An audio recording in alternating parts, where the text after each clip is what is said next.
আসসালামু আলাইকুম। ব্রাজিলিয়ান একটা প্লেয়ার নাম ভিনিসিয়াস জুনিয়র, একটা ফাউল হয়েছে আজকে। ভিনিসিয়াস জুনিয়রের একটা ফাউল, এই ফাউলটা আসলে হয় না। এই ফাউলটা ওই রেফারি যখন ভিএআর বা ভিডিও অ্যাসিস্ট্যান্ট রেফারি, যেটা ভিএআর এর মাধ্যমে যখন দেখে, তখন একটা অ্যাঙ্গেল থেকে দেখেছে। একটা অ্যাঙ্গেল থেকে দেখার কারণে ওইটা ভালোভাবে রেফারি বুঝতে পারে নাই। এই কারণে এটা ফাউল হয় না, তারপরেও ফাউল দিয়ে দিয়েছে, যার ফলে একটি গোল বাতিল হয়। আর যদি গোলটা বাতিল না হতো তাহলে হয়তো 4-0-তে জয়লাভ করতে পারতো।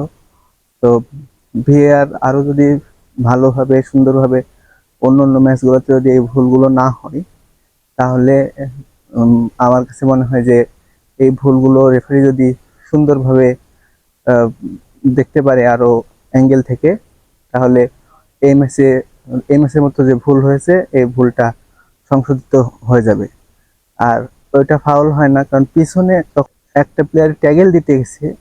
ওই বিপক্ষ দলের, স্কটল্যান্ডের বিপক্ষ দলের প্লেয়ারটা ট্যাগেল দিতে যাওয়ার সময় তার পা সামনে, মানে ভিনিসিয়াস জুনিয়রের পা তার, মানে বিপক্ষ দলের প্লেয়ারের পা সামনাসামনি হয়ে গেছে। মানে ভিনিসিয়াস জুনিয়র ছিল বলের দিকে নজর।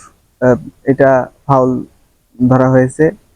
যদি পিছনে ভালোভাবে 3D অ্যাঙ্গেলে বা অন্যভাবে অন্য অন্য অ্যাঙ্গেল থেকে যদি দেখতো, তাহলে আমার মনে হয় যে ফাউলটা হতো না।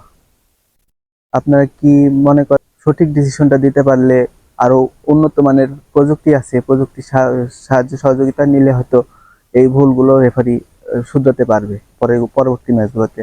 আপনারা কি মনে করেন একটু কমেন্ট বক্সে জানাবেন প্লিজ।